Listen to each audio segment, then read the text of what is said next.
Check out these porterhouse, the marbling on that. Looks more like Scotch fillet. These look really nice.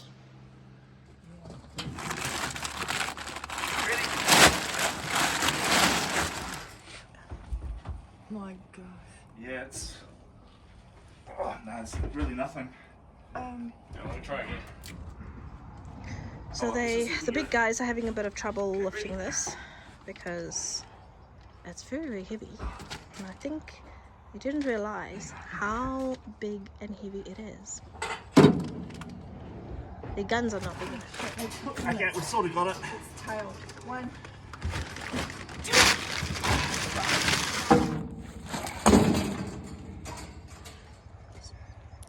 So we've just come and collected the cow that's been aging. It's a real beast of an animal. Excuse the One pun. more piece to go. How many days? Matt can hardly. It's been It's been a mission to move 2 it. weeks in the chiller. So just shy of Last piece. Okay, ready? 12 days. Yep. And they've been struggling to get this out. Okay. They got big guns, but they need bigger guns.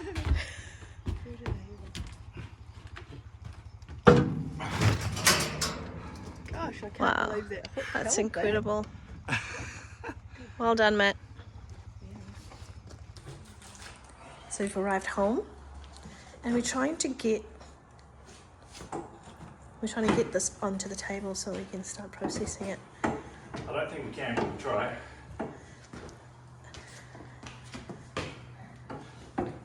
Okay, ready? 3, 3, 2, 1. Hang on, stop. Left down. I've just got nothing to grab. Okay. Go. All right. Whew. Less muscle, more physics. Okay, so we've got one on there, and we're going to go get the last one. We'll get them all covered up, and then we'll be hooking into it in the morning. Right, next one.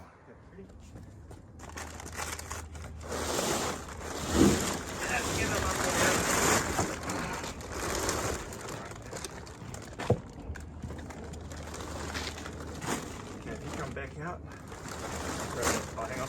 I'll come on the other side and grab that shackle.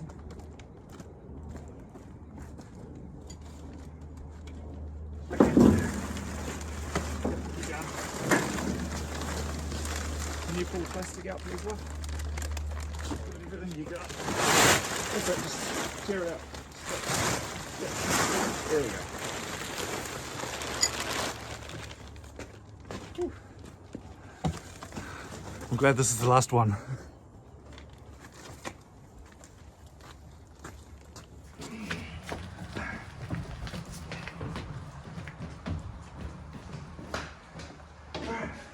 Here we go. 3, 2, 1, go! Ideally, I'd like to roll it over a bit. And I'm blowing it. Woo!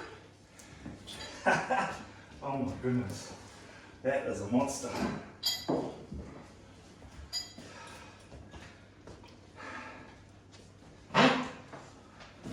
Alright.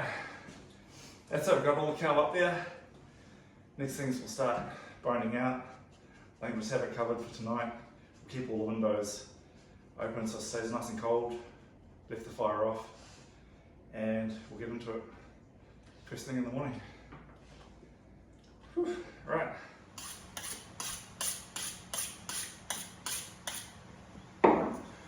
Morning everyone.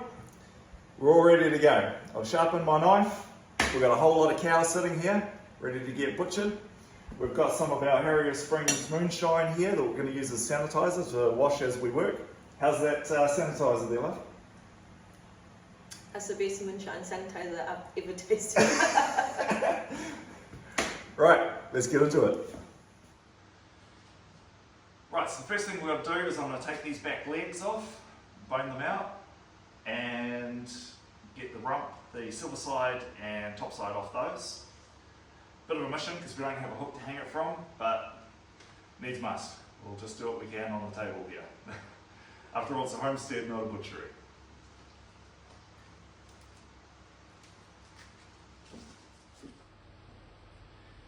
So what we're doing here is we're separating the back leg from the pelvis, and then we'll separate it at the ball joint, and then we'll remove the leg and bone it out into the top side, silver side, and rump. So now we're getting into the ball joint. Cut round here. And we're going to thread that up from the pelvis. And there we go. Hind quarter is detached, and now we're going to remove this bone. So the first stage of getting this bone out is we're going to cut through here, take the knee off, we'll take that hock. We'll be mincing that. We eat a lot of mince. We do a lot of bolognese, nachos, shepherd's pie, things like that. So we'll be mincing that, but we want our good cuts out of here. So I'll start by taking the knee or the hock off.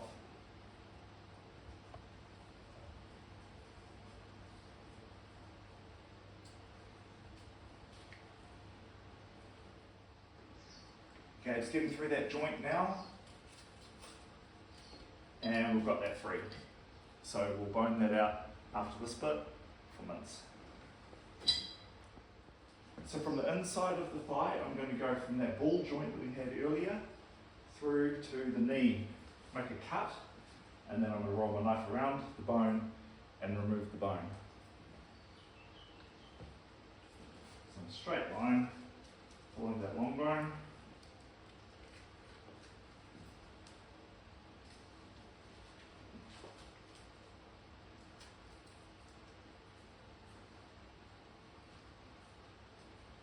And now I'm going to follow it and remove that bone.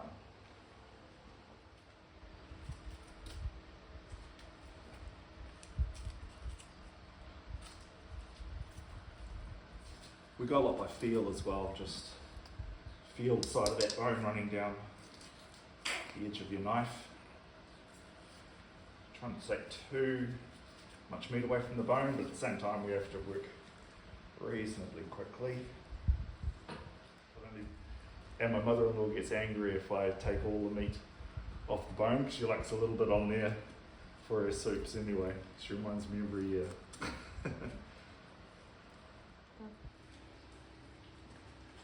Right, freeing up the last part, and there's the thigh bone out. So this will get chopped up for soup bones after we've smoked it. We'll be smoking all our bones as well to give a really good flavour for our soup stocks and things. But yeah, that's ready to go, and now we'll divide up this bad boy. Okay, so there's our 3 cuts, rump, top side, silver side, and now I'm going to cut them into individual steaks, and they can start getting packaged. So we'll get into that now.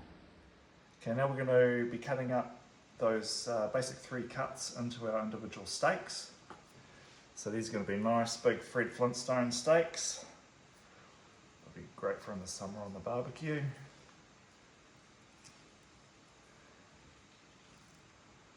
Just slowly slice down. Try to keep it straight. And when you're cutting at this stage, you want to be cutting across the grain. So if you look in here, you can see the end of the grain now. Okay, that means the steak will be tenderer than if the grain was running crossways with it. So that's why we cut it that way. See how it just wants to fall apart. Right.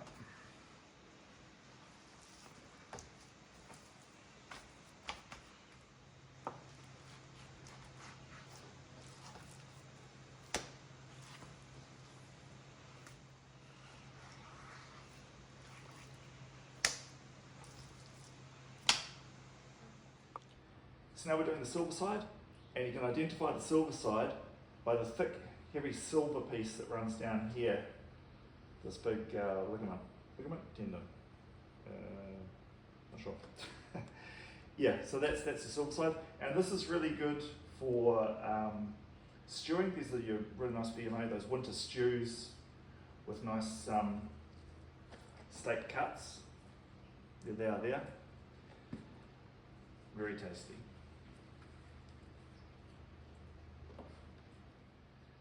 So here you can see here, there's that silver piece that identifies the silver side. Tough but beautiful in a stew. I'm actually quite happy with the marbling on this piece of silver side. So although it's tough and I usually use it as a winter stew, I'm actually going to experiment with this one and I'm going to turn it into a beef bacon. We'll make a proper smoked bacon with it, and to see how it turns out, I really don't know, but let's see how it works, and we'll post that in a separate video. This is the rump, and I always recognise that. It kind of reminds me, to me it kind of looks like the shape of a rugby ball, this part here. Quite happy with the marbling. I expected better marbling, but it's not too bad. For the breed, it was Angus bull crossed with a Friesian Jersey heifer. Okay, so now I'm removing the fillet. This is on the inside of the rib cage, sort of down in the lower pelvis area. Here's where the leg came off, back leg. And on the inside of the spine, running up, we have the fillet, which is nice cut of meat.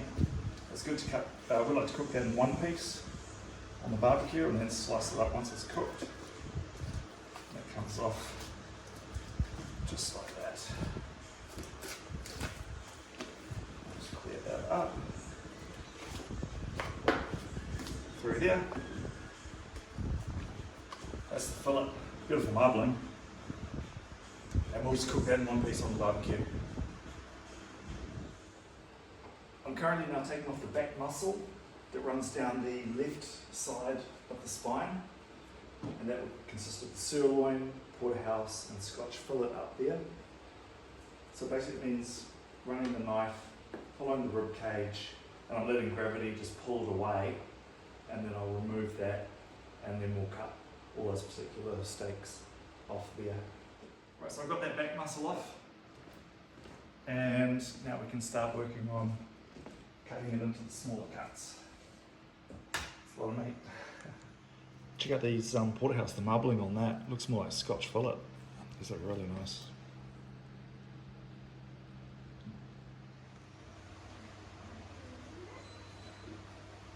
Alright. That is now the back leg freed up, the second back leg. And we'll do the same again. We're going to chop off the hock. That gets minced. We divide this up into 3 pieces. I just separated the fillet from the inside of the rib cage. And yeah, so now I'll get into dealing with this back leg, because obviously everything we do, there's 2 of everything, 2 halves. So let's get into it. Okay, so now that we've got all the cuts that we want, all the nice steaks and things, everything else is going to be minced. So we're going to mince all the shoulders, all between the ribs, the flaps, all that sort of stuff. So we're separating fat from meat, and it'll all be minced at a later date, because we do eat a lot of mince with bologneses and things like that. So yeah, carrying on. Okay, so we're down to the end of it. This is all the stuff that's going to be minced later on. So we're piling it up. Ethan's over here just wrapping it up into smaller bits that it will defrost easily. Working hard. We'll get our brisket here as well. Keep that separate. But yes, now we're just going to pile on this mince. We're going to separate the bones from the fat. The bones get burnt, and we'll use that to fertilise the paddock with phosphate. And the fat will then turn into soaps, tallow, base creams, all sorts of things like that. So yeah, minimal wastage. Alright, I better Alicia's just rendering all the tallow.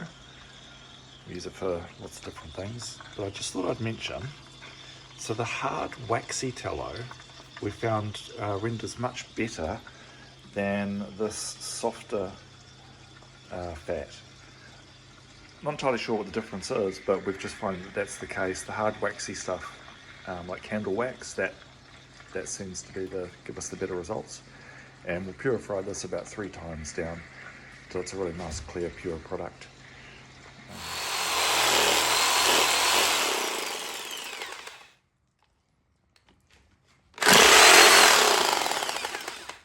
Those are the soup bones. Okay, so that's it. We've got everything butchered, it's in the freezer. These have gone in just as is, and we will mince those in about 2 or 3 weeks. We'll have another big family working bee and get that all minced. But yeah, there you go. That's the cow for 2026 in the freezer. These are all, oh, incidentally, these are all our organic chilies. These are also the beef cheeks, heart, and tongue from that same cow, plus a few other tomatoes and bits and pieces. But yeah, so there's another one in the can. So thanks for watching that. If that was helpful for you, please like, share and subscribe, because that helps us in the algorithms. I'm off to burn these on the bonfire now to make fertilizer. If you want to see how we humanely dispatch gut, skin and put the cow in the chiller, please let us know in the comments and we'll post that video as well. That one would be part 1. The actual butchering was part 2. It's a bit back to front, but yeah, just let us know. We wanted to see if people are actually interested in seeing the first part, and we'll post that if it's of interest. Okay, anyway, thanks a lot. See you later.